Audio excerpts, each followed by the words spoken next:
We learn from elders. We learn from survival. We learned from each other.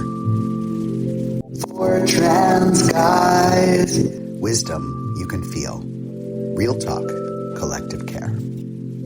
Hey everybody, and welcome back to another episode of For Trans Guys. My name is Megan Rohrer.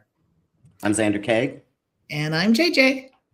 And we are here to just have a little conversation across generations and just because we can. Today I thought I would talk about one of my favorite phrases that happens to be swirling about in the world, and it is the phrase, trans joy is resistance. I think about this a little bit differently because I'm a little bit older than this phrase, and I think about some of the nerdy history ways. I think some people call it glitter in the rubble. The idea that most of our trans stories are kind of traumatic. And if you want to tell historic stories about them, sometimes you have to wade through some really yucky, hard stuff. And I've been a chaplain. I've done a lot of work with first responders during COVID. And so for me personally, having stories that are both good and bad, hard and soft, where you get some good parts like a Hallmark Christmas movie, and then some other parts that are a little bit grittier, like something that Holly Hunter would be in a Thanksgiving movie, is okay with me because that is a better match of my reality and my life. And so I wonder, JJ, when you think about trans joy is resistance, is there a story in your life that sticks out? What do you think about it? Yeah, we use this language around glitter in the rubble, and it made me really think back to when I was in CPE. And this is clinical pastoral education for those who don't know the acronym. And my CPE educator, or clinical pastoral educator, was Dr. Ruth Schulenberg, and we were at UT Southwestern. And this was around the time when Texas put out a law. This is not too long ago, maybe in 2018.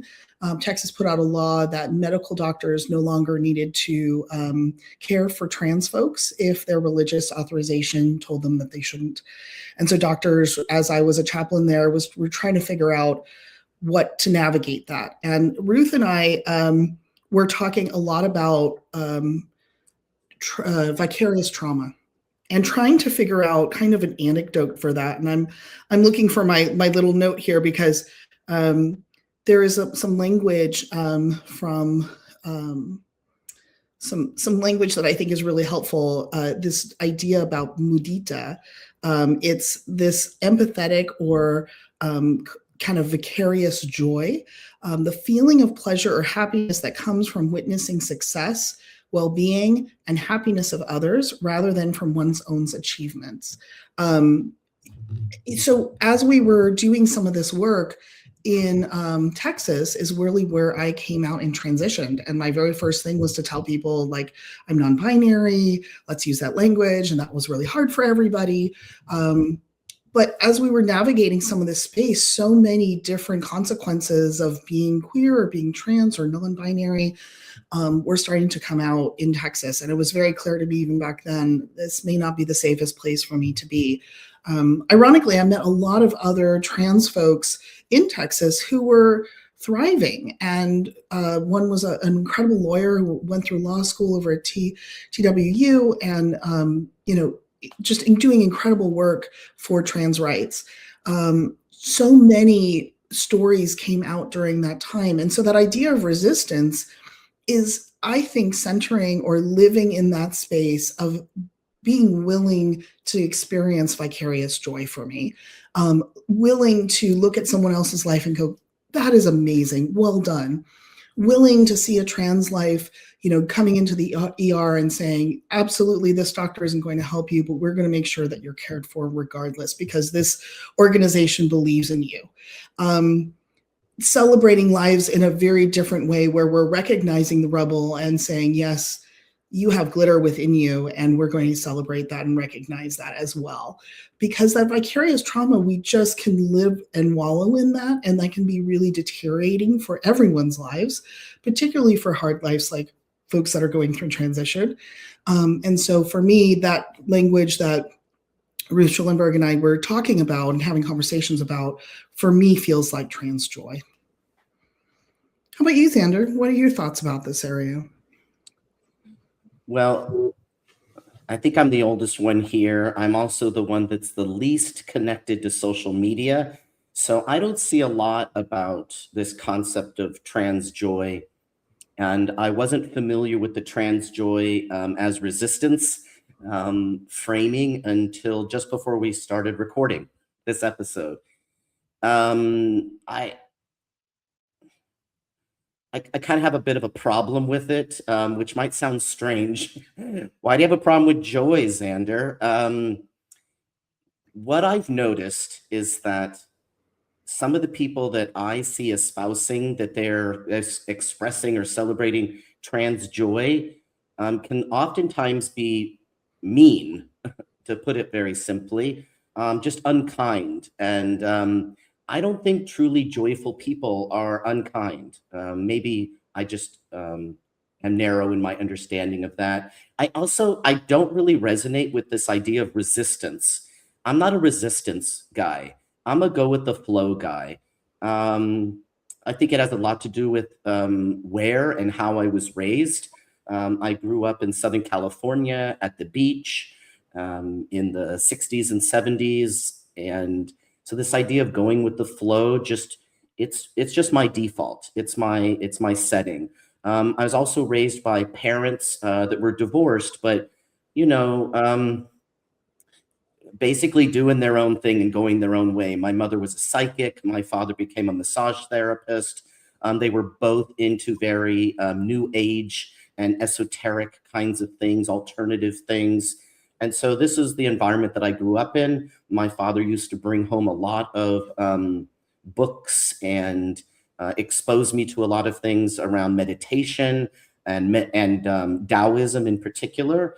And the water course way is a Taoist principle, and that means go with the flow, right? You're going the way of the water. And so I don't like the idea of resistance. I go with the flow. I find the places, I find the people, I find the ideas that resonate with me, and I leave the rest on the shore. Right? I don't need to resist it. And I also don't need to champion any of it either. I can just pick up and put down what works for me. Another concept that I think of is we talk a lot about resilience, right? Resiliency is something that comes up in the work that I do around well-being and also as a clinical social worker. We hear a lot about that, in our, not just in the trans world, but we hear a lot about it just in society in general, right? Is to be resilient. And there's another concept that I think of, which is anti-fragility. And anti-fragility is not something that a lot of people know about. There's basically a book written about it by an economist. So it's a bit out of sync maybe with a lot of what people are exposed to. But the way that I describe the difference between anti-fragility and resilience, I use mythological creatures. And I didn't invent this. I'm borrowing this idea. So resilience is represented by the phoenix, right? The phoenix rises out of the ashes. So if you think about, if you've had an experience in your life where you have felt traumatized or you've been hurt in some way, let's say you break a limb, right? Resilience is your body's way of rebounding from that. The limb heals, right? The bone mends. Your energy levels return slowly over time, right? That's just what we do. The anti-fragility idea is more like the hydra, right? The hydra is the multi-head creature. And when you chop off one head, two grow back, right? You actually thrive. You become stronger when you encounter resistance or when you encounter some kind of pushback, right? When you're being challenged, you get stronger. And so I like to think of my life and how I've handled my transition all of these years. as a way of being anti-fragile. I don't really care what people call me. I don't care what people say about me. I have my moments where people can be very cruel. It might be surprising to you to learn that on a fairly regular basis, I get what I call fan mail, which is really ugly stuff that people say. And I basically turned it into a joke, like it's funny. And I read it to my wife and I share it with some of my friends because I want to be the Hydra. I will also be the Phoenix, but I'm not going to be the person who picks up the rocks along the shore and throws them at people who may be even throwing them at me. I will catch them and I will drop them in the water. And that's so maybe I'm not anti-joy, don't get me wrong. But I think if you want to say that you are experiencing trans joy, that you thrive in this idea of being resistant, just check in with yourself. Is that truly how you want to be? Or is that the message you're getting from the people around you that that's how you're supposed to be? I am a dyed-in-the-wool nonconformist, and I will never do anything that anybody tells me I have to do. I'm kind of a toddler in that way. I'll throw my little, I won't do it tantrum. So just think about it. When you live a life of resistance, it makes life a lot harder. Maybe you don't want to do that. Why don't you take us out, Megan? Well, yeah, because I was thinking about a really hard thing. And that's almost 10 years ago in December of 2016, there was a fire in Oakland. At the time, it was the largest fire that had killed the most people kind of like in the same time, particularly in our region. And I was working with first responders at that time. And so I was there on the day they were going to tell the families which people had died. Like there were people that were missing. They weren't sure who was in this fire because it was a big party in a warehouse where people were living, and they had created this really beautiful interior to the place. It was called the Ghost Ship. It was an art community, and they had made these beautiful interiors of the space out of like old pallets. And it was kind of like Burning Man, but in Oakland. And that community was a beautiful, comforting space for those who felt like they were maybe rejected in the world. And then they would go into the Ghost Ship and like get together and make art and music and feel like they had their people. And then because creating an interior out of pallets, especially if it doesn't follow all of the building codes, is just a literal death trap. If it catches on fire, I recall supporting this community and trying to see, because we knew a disproportionate number of the people who had died were trans individuals, and wanting to support the grieving parents who like loved their fabulous gender non-conforming and just the community that was very LGBTQ supportive. But like a traditional church funeral or a traditional church space wasn't going to work for kind of how fabulously this community had lived its life in the Ghost Ship. And so what we ended up doing is we created this really large celebration, and it was definitely a celebration that was not one that I would have wanted to go to if I wasn't a faith leader starting it, because it was centered around EDM music. And I don't even know if I got those letters in the right order, because I like classical music, I like folk music, and I like things that aren't electronic in music.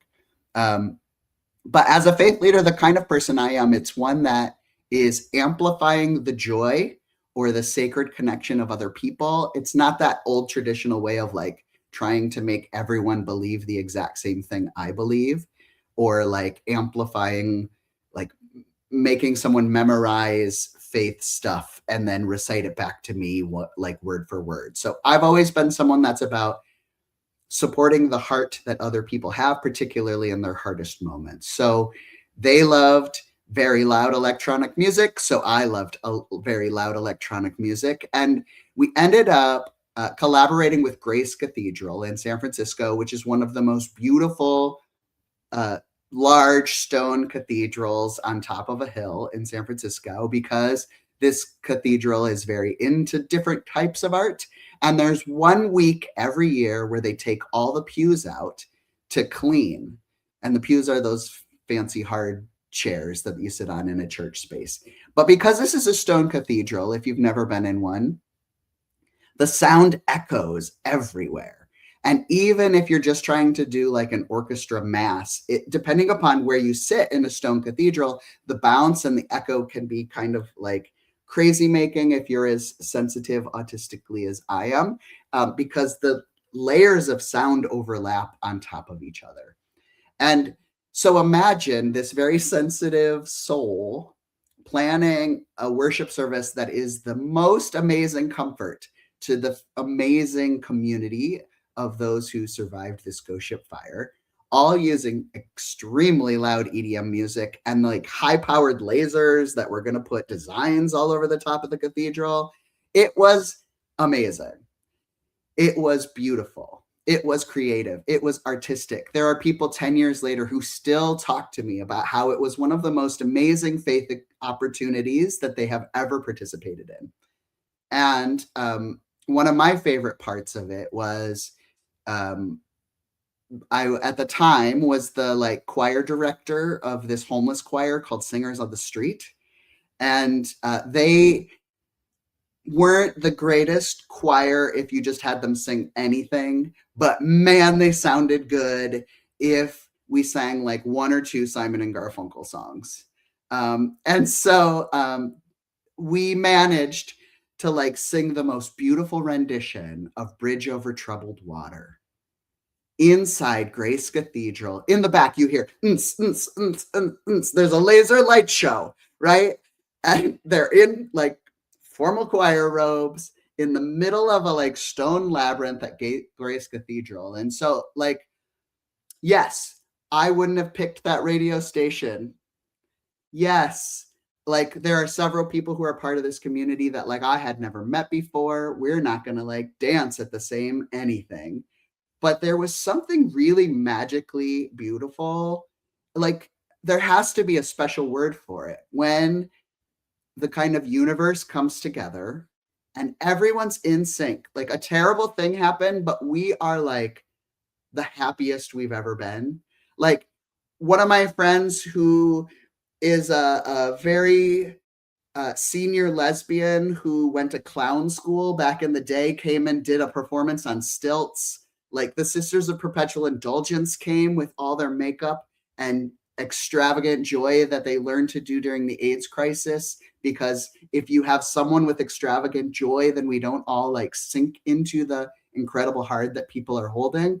And so I just want you to know that like sometimes, whether you call it trans joy or like glitter in the rubble or gender euphoria, whatever like today's phrase for it is, like be open to the possibility that there's a moment in the universe where all the wrong ingredients create healing or joy or connection with people, and just be open to the fact that there are these moments where that could happen.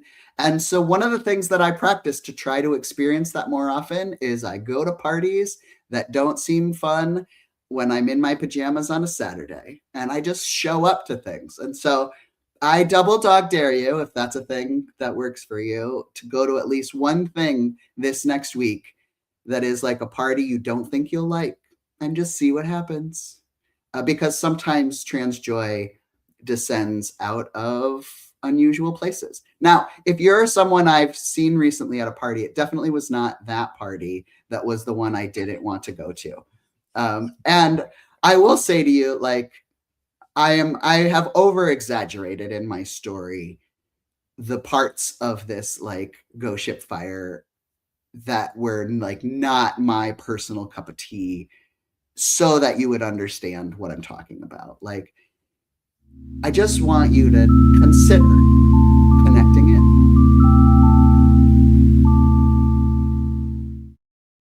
And if you'd like to do that more, tune into more of our podcast episodes, you can go to transitionalwisdom.net and you can tune into some of the stuff that JJ is up to, or you can connect with Zander. Zander, will you tell people about some of the stuff that you're sharing on Instagram? Sure. So I realized a lifelong dream in 2024 when my book, The Third Space, A Nonconformist Guide to the Universe, was published. People had been telling me for years and years and years, you should write a book, you should write a book. And I just felt like I had nothing to write about. And then I found myself taking care of my father, who had dementia, and realizing that so much of his life had passed and not been written down, not been recorded. And there was so much wisdom in his lived life for me. It probably wasn't for him, but for me, right? As his son, as his only child. And I thought, people have been telling me I should do this. I'm going to do it. And so I wrote the book. I got it published. And then I thought, I want to talk to other people who are, out of the box thinkers, nonconformists, people who are, dancing to their own tune, whatever you want to call it, the black sheep of the family. And so I started a podcast called The Third Space Podcast. And recently, where I've been interviewing a lot of really great people. So it's on Substack if you want to check that out. And then people have been saying, I get why you're not on social media, but if you really want your message to reach a lot more people, you might think about getting on at least Instagram. So I thought, okay, I'll do it. And you can see there on the slide, right, the Instagram. I call it Third Space Wisdom because I'm sharing wisdom from my book, The Third Space, A Nonconformist Guide to the Universe, from my podcast, The Third Space Podcast. And now I've developed the Third Space Institute, where I've taken the ideas from my own experience of navigating a life just the first 20 years, which were just riddled with all kinds of what you would call trauma, and another 10 years of just a lot of struggle, and then finding myself now living my best life. And I talk about how I did that in the book. And I wanted to be able to teach people what it is, what are the ideas, right? What's the framework?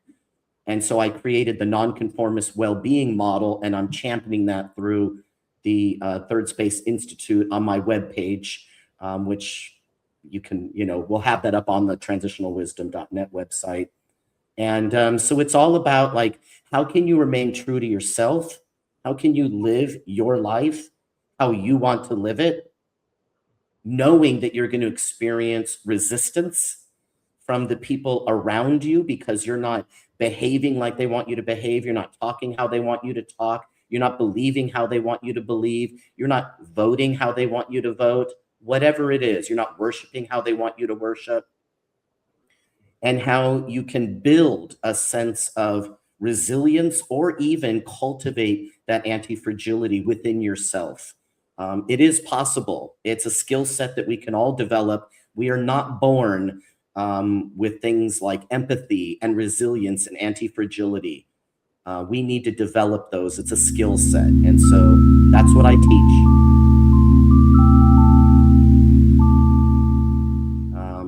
And I think what JJ's doing, JJ, why don't you tell them a little bit about what you're going to be doing to bring people together? Yeah, so I'm so excited as a peer supporter to be hosting space where we can take topics like this, and you can join us once a week in live, hosted on our system here, to talk about topics like this, trans choice resistance. And so I'm looking forward to be starting that over the next few weeks. So keep looking for that information on transitionalwisdom.net. Well, thanks again for tuning in. If you are so inclined, please like, subscribe, and if you liked it, leave a good review so other people can connect to material like this. Take care, everybody.